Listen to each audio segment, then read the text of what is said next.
Assalamualaikum warahmatullahi wabarakatuh. Baik, sahabat semua, ketemu lagi sama saya Beni Budaya GNPS di sini. Sekarang saya berada di suatu pelosok daerah di daerah Kendal ya. Nah, Kendal. Perjalanan saya selama ke Jawa dan saya ingin berbagi cerita kepada sahabat semua bahwasanya di daerah terpencil ini ada kesuksesan seseorang yang orang lain mungkin sebelumnya menganggap tidak akan pernah terjadi. Ternyata dia punya mimpi-mimpi yang tinggi. Nanti kita cerita sama dia. Kita cerita bagaimana ceritanya, bagaimana mulanya. Baik sahabat semua, sebelum melanjutkan menonton video ini, silakan di subscribe channel saya ini dan diklik ikon loncengnya. Terima kasih.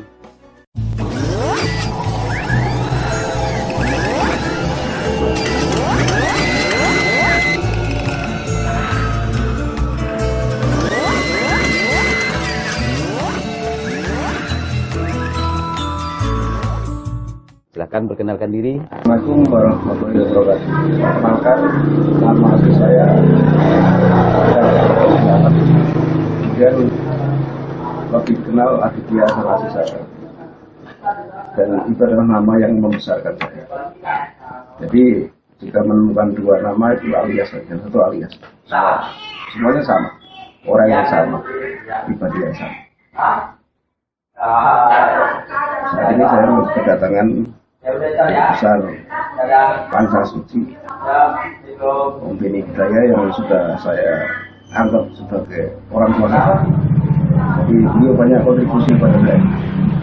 Jadi tentang kemajuan hidup yang saya alami tidak lepas dari bimbingan para senior.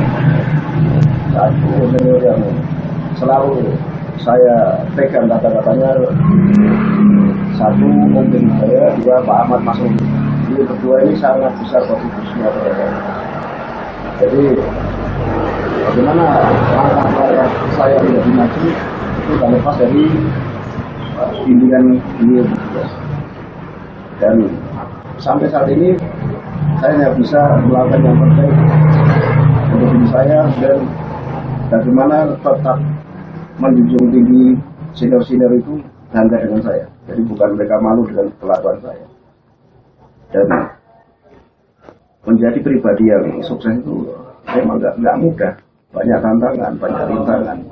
Tapi ketika kita punya niat kuat dan kita berpengalaman dari senior-senior yang sudah menunjukkan kelasnya, insya Allah sudah bisa maju dan sukses.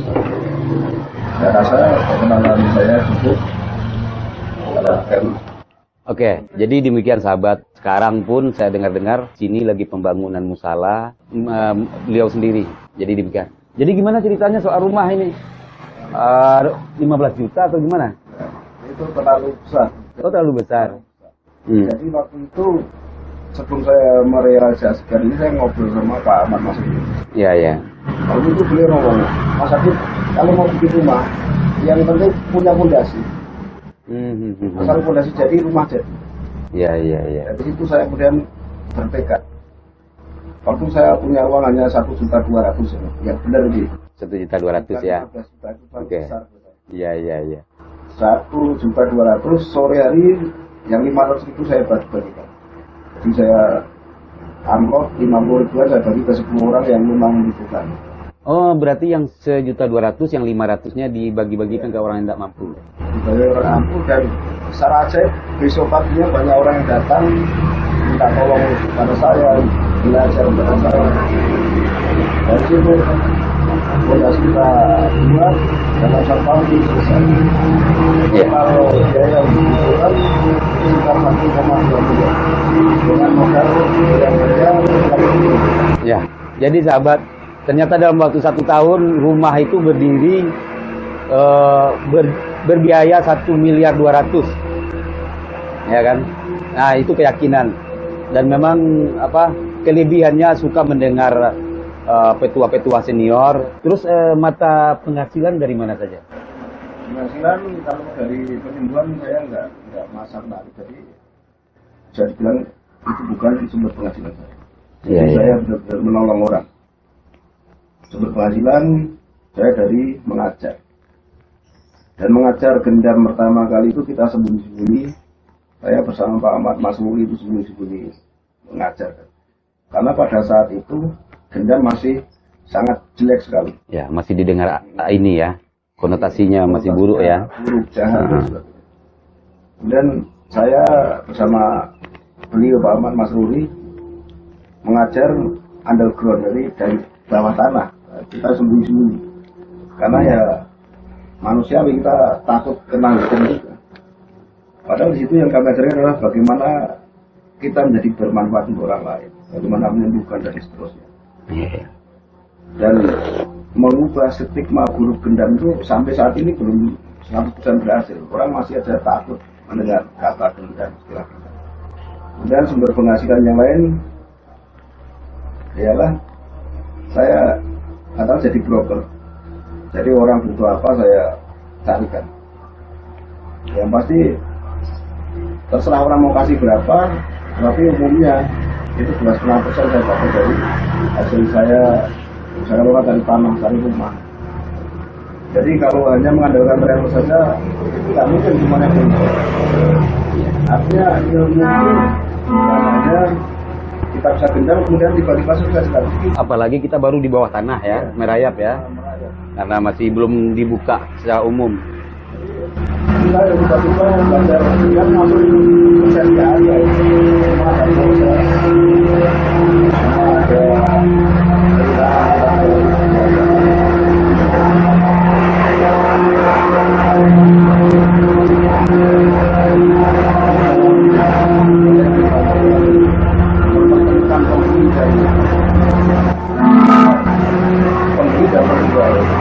saya manfaatkan Gendam yang berbeda. Itu memang tersedia. Jadi bukan uang tiba-tiba datang, bukan atau tiba-tiba kaya, bukan. Jadi ada proses yang harus saya lewati. Dan itu saya tetap meminta saran dari senior. Jadi pada tahun 2013 kita ke Makassar. Ya, kami berangkat berdua ke Makassar. Jadi di Makassar itu saya diperkenalkan sama seorang sahabat saya, Haji Muklis, yang dia juga pekerja keras, jujur juga, dan Aditya itu sangat ya juga termotivasi di sana, banyak pesan dari sana. Jadi perjalanan pertama saya ke Makassar itu membuat suatu keyakinan yang tinggi bahwa kita nggak perlu punya uang banyak, nggak perlu punya pendidikan tinggi, tetapi kemauan keras dia yang bisa masuk dan berkembang. Jadi saya lihat Haji Muklis, pendidikan bukan nggak seberapa. Iya. Semangatnya luar biasa dan cerdas. Cerdas. Saya ke Makassar benar-benar membawa energi baru di diri saya hidup. Bahkan rumah ini sebagian meniru cara-cara Haji Muklis ya. Juga sedikit banyak itu menduplikasi desain Haji Muklis. Jadi beliau di rumah beliau 2 lantai, atas ada teras seperti ini tapi lebih luas lagi. Karena saya ya katakanlah mengikuti beliau maka nggak mungkin sama persis, tapi setidaknya ada poin penting yang kita dapat dari Haji Muklis waktu di Makassar.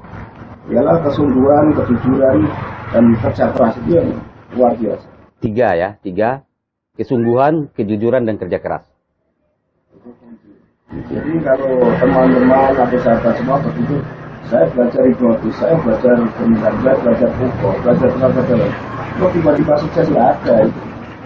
Jadi ilmu itu kalau dibatin paling setengah jam, 2 jam, lama-lamanya seminggu lah. Tapi kan tiba-tiba semuanya berhasil kan. Tiba-tiba hidup kita berubah. Tidak kayak sulap ya. Jadi itu sifatnya melengkapi orang kita. Jadi ada penempatannya hipnotis yang dipelajari oke untuk memotivasi kita, sugesti.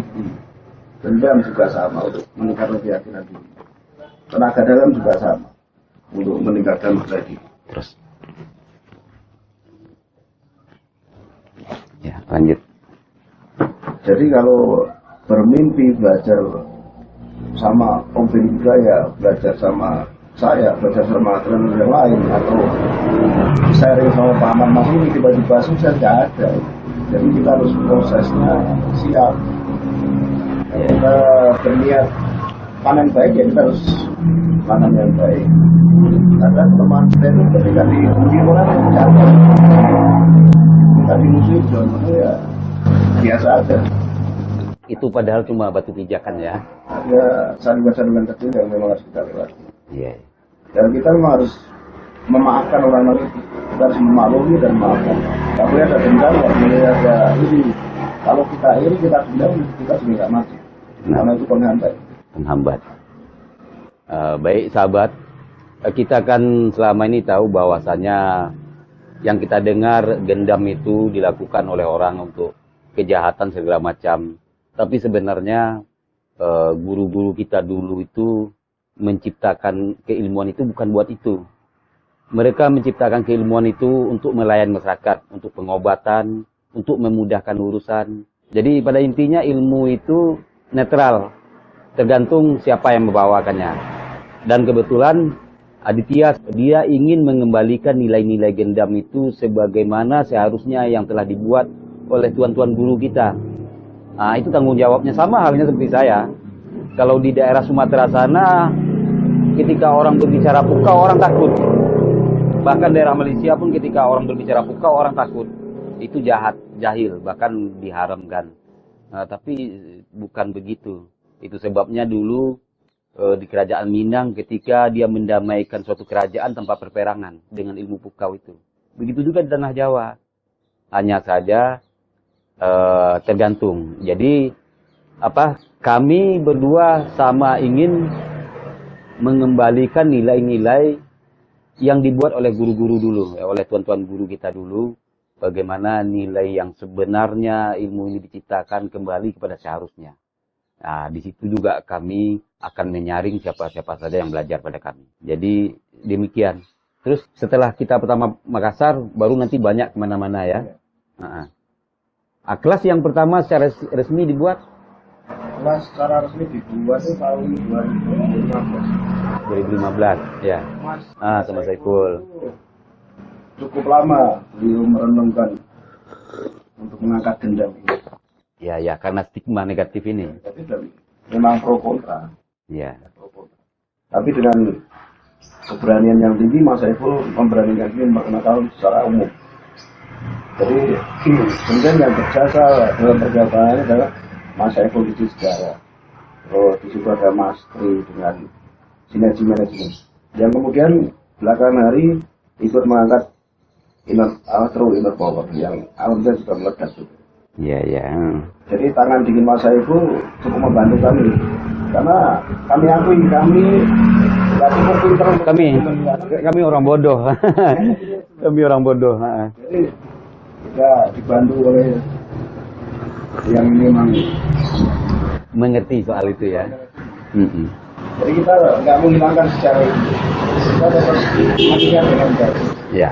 Ini pegangan kami pegang saya Aditya, bahwasanya apapun perjalanan kita, sudah di mana kita sekarang, kita tidak akan melupakan bagaimana sejarah perjalanan itu.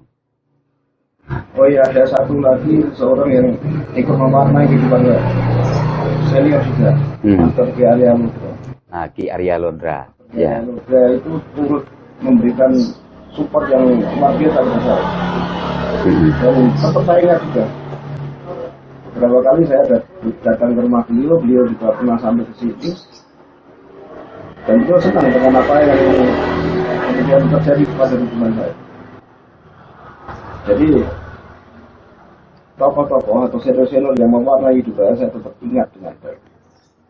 Terus kemudian ada lagi yang memperkenalkan saya ke dunia akademis, itu Mas Papa Fokus kalau di. Papa Fokus ya. Iya. Jadi beliau yang membawa saya ke USM untuk mempresentasikan dendam di hadapan para profesor, dokter, dan alhamdulillah kita bisa diterima, dan dari situ kita semakin berani memperkenalkan bahwa ini bagus untuk masyarakat, bagus untuk kita. Jadi saya menggarisbawahi bahwa benar dulu kita di masa lalu menciptakan ilmu, entah itu dendam atau pukul, itu untuk hal-hal positif, untuk bagaimana mensejahterakan orang yang belajar, bagaimana membuat orang berpikir positif. Itu yang dilakukan guru-guru kita masalahnya. Dan di Gendam ini ada dua wali yang terkenal menguasai ini. Itu Kadri Sunan Kalijaga dan Syekh Siti Jenar. Itu yang di Kasana Kemauan Jawa, beliau ikut mewarnai. Iya. Dan dipakai untuk media dakwah pada masanya. Jadi kalau orang bertanya itu ilmu sesat dari mana, kita sanarnya jelas, kalau kita turut ya ke Kalijaga. Nah, betul. Jadi, yang Gendam saat ini itu sudah gubahan Kanjeng Sunan Kalijaga. Tapi kalau sebelumnya itu murni, ini sejarah ya saya buat. Jadi itu ilmunya orang-orang dari India, dari Hindu. Kemudian pada masa Sunan Kalijaga melakukan filtrasi budaya. Jadi benar bukan jadi seperti yang sekarang kita pelajari. Terus inti dari Gendam kalau mau lebih kuat di bawah itu sederhana saja, tinggalkan molimo, 5 kemaksiatan atau 5 dosa-dosa itu tinggalkan. Ya, molimo, kalau orang Jawa bilang molimo. Coba terangkan molimo itu. Molimo itu satu, main itu berjudi, itu kita harus tinggalkan. Kemudian madon, itu main perempuan atau melacur atau apa yang jelas mempermainkan perempuan itu termasuk yang dilarang, itu harus kita tinggalkan. Kemudian maling, mencuri, artinya kita nggak boleh mencuri, kita tinggalkan itu. Bahkan kita harus jujur, kita nggak boleh jadi pencuri, tinggalkan, itu termasuk dosa besar. Dan yang keempat, minuman keras, mabuk-mabukan, itu kita hindari. Terus yang kelima, madat itu kalau sekarang Narkoba ya. narkoba itu harus ditinggalkan. Kenapa? Karena dari darah yang bersih nanti mengalir energi yang lebih bagus, lebih bawah. Kalau dari kita kotor ya tetap aja ada saya nggak tahu. Jadi yang mengarahkan orang dari siapa pun enggak, itu biasanya melanggar pandangan-pandangan. Jadi sudah bukan tanggung jawab pengajar Gendam kalau mereka menyalahgunakan. Karena yang saya ajarkan atau membeli ajarkan itu kurang lebihnya sama. Kita menjadi manusia yang menghindari kemaksiatan apapun benar, bukan kita sok suci bukan. Tapi ini demi energi kita yang bagus, kemudian nanti berkembangnya ke orang-orang sekitar itu juga baik. Jadi siapapun yang dekat kita, insya Allah merasa lebih baik. Dan sekarang sahabat, alhamdulillah Gendam sudah dikenal mancanegara, bahkan dari beberapa benua juga sudah belajar. Terakhir kemarin dari Albania. Jadi pertanyaan saya, orang lain saja akhirnya belajar karena memang melihat ada mutiara. Ada mutiara dari kemampuan budaya kita Nusantara ini. Lalu sebenarnya siapa yang seharusnya lebih menjaga dan lebih mewariskan dan mewarisi, ya kita semua, ya, mewarisi dengan niat yang sama tuan-tuan guru kita dulu ciptakan. Akhirnya Adit juga ngajar ke Malaysia, beberapa kali saya temanin di Jakarta serta di Surabaya. Nah, kebersamaan kami itu menyenangkan. Jadi untuk sejarah orang Albania datang ke sini itu enggak lepas dari rangkaian pertemuan dengan Om Beni Budaya. Iya. Beliau yang merekomendasikan untuk datang ke sini. Dan alhamdulillah di Albania sana bisa dipergunakan dengan semestinya. Ya, bisa diaplikasikan dengan sangat baik. Jadi orang-orang luar itu mempelajari seorang untuk belajar agama itu minimal 2 tahun. Jadi 2 tahun mengikuti Facebook saya, mengikuti Facebooknya Om Beni, baru putuskan. Betul-betul diamatin ya. Jadi tidak melihat ini atau melihat kata-kata yang bagus, iklan segala macam, tidak. Mereka memang 2 tahun mengamatin, terus dilihat perjalanan, ditelusurin sejarah. Cara belajar yang benar itu begitu. Sebenarnya memang mencari guru itu sebenarnya yang sulit, ya. mencari guru yang sulit, karena ketika kita telah memutuskan mencari guru itu tanggung jawab kita. Ketika kita gagal itu tanggung jawab kita karena salah memilih. Ketika kita berhasil itu juga menjadi hadiah buat kita karena kita betul-betul mencari. Ya, jadi sebelum berguru kita selidiki dulu, kita cari informasinya agar kita jangan merasa merugi. Jadi demikian sahabat. Untuk memperkuat di Gendam ada berapa level diajarkan? Gendam itu sebenarnya ada 6 level, tapi kita saring dulu 4 level. Kalau kelakuannya baik bisa dipertahankan, dia baru bisa naik ke 5 atau 6. Begitu. Yang 5 ini rawan buat kejahatan kalau yang megang orang nggak benar. Kelima itu sirep. Jadi kalau zaman dulu memang untuk ya, sirep memang buat kejahatan zaman dulu. Tapi sebenarnya tetap guru-guru kita untuk perperangan, untuk mempertahankan wilayah. Orang Belanda. Ya. Kebetulan kakek saya juga orang berjuang, jadi dimanfaatkan untuk membantu peperangan. Dan saya perlu informasikan perbedaan orang Barat atau orang Eropa dengan orang kita. Ini realita, saya bukan menjadikan bangsa ini, tapi ini realita. Jadi yang saya temui di Eropa, mereka itu sangat menjaga adat dan budaya. Itu yang luar biasa.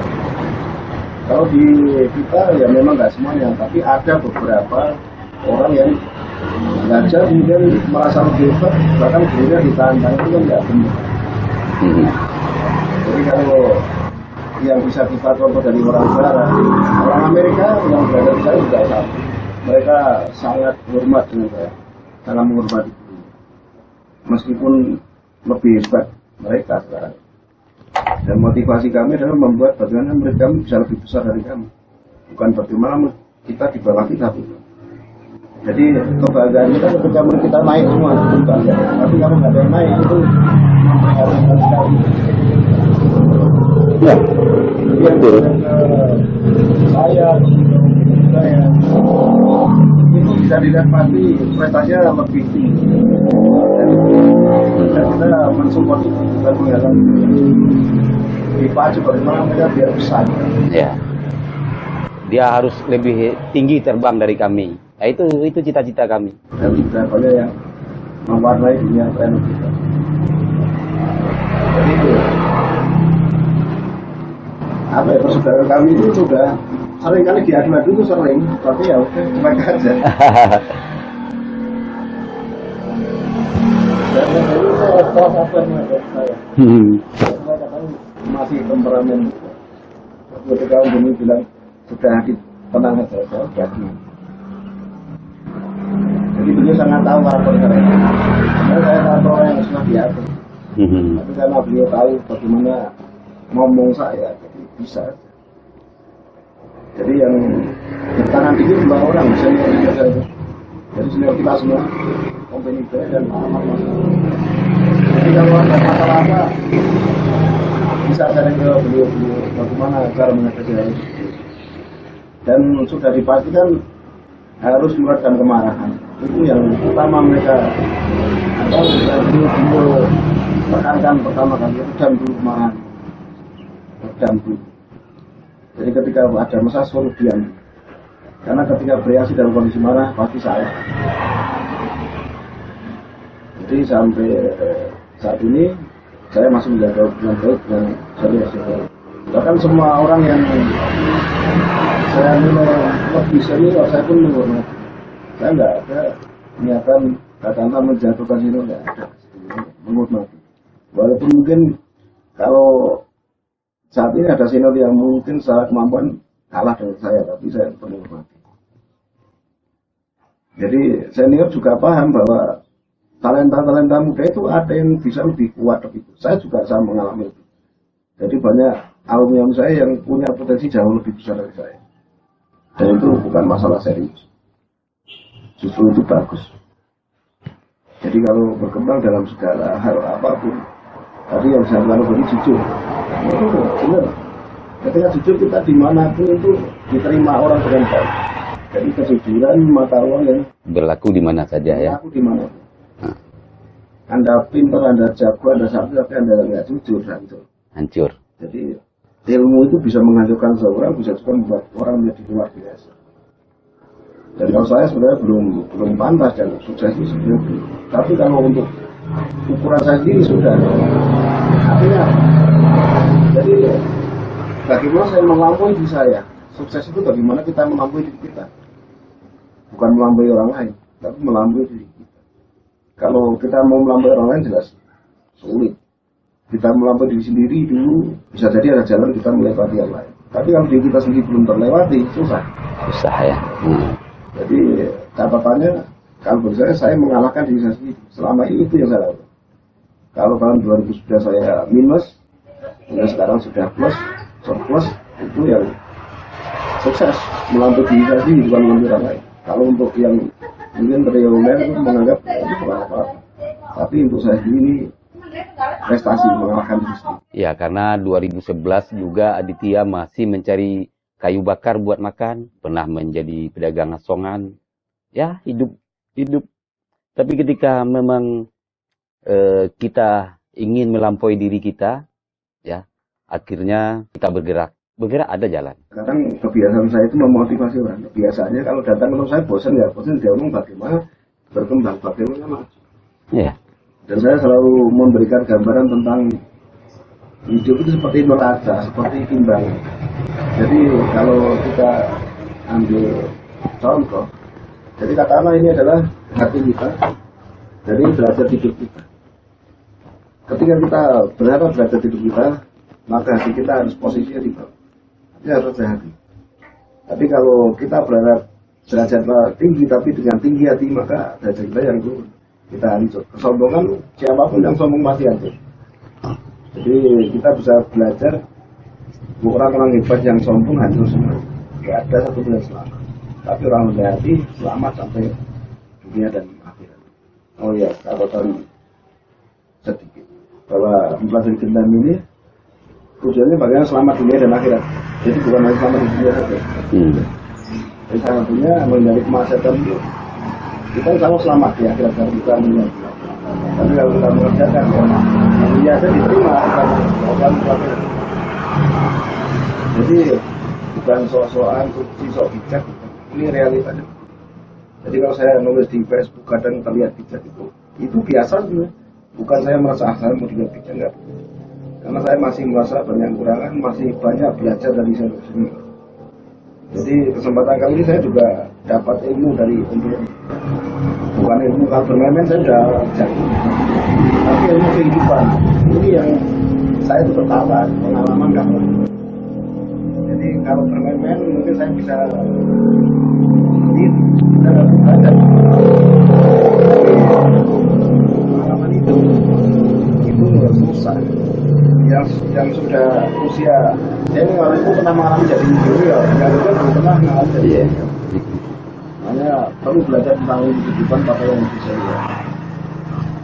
Jadi kalau berpikir kalau ketemu Pak Beni terus nanti main-main buku, enggak selalu seperti itu.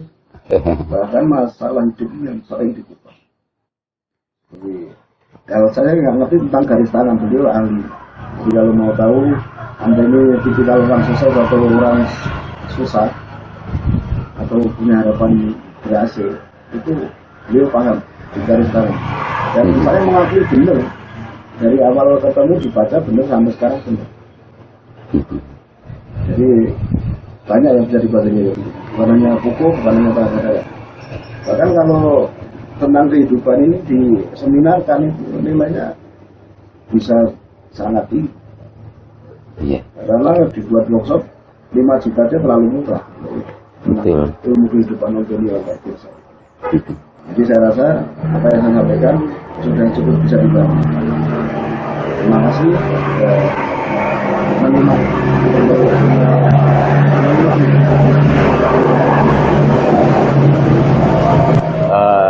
Baik sahabat semua, itulah perbincangan singkat kami. Kami berharap perbincangan singkat ini bisa memotivasi siapapun, tapi terutama diri kami sendiri, tentu juga murid-murid kami, atau siapa saja. Siapa yang ingin mengambil kebaikan tidak perlu pandang dari siapapun. Apalagi memang orang yang jelas-jelas kita lihat sepak terjangnya berhasil dalam sesuatu. Nah, baik sahabat, belajarlah. Belajar apapun ada gunanya. Belajarlah. Belajar apapun ada saat-saatnya. Dan belajarlah. Belajar itu akhirnya kita tahu menempatkan apapun pada tempatnya. Baik sahabat, sukses bagi kita semua. Salam bahagia dari kami berdua. Assalamualaikum warahmatullahi wabarakatuh.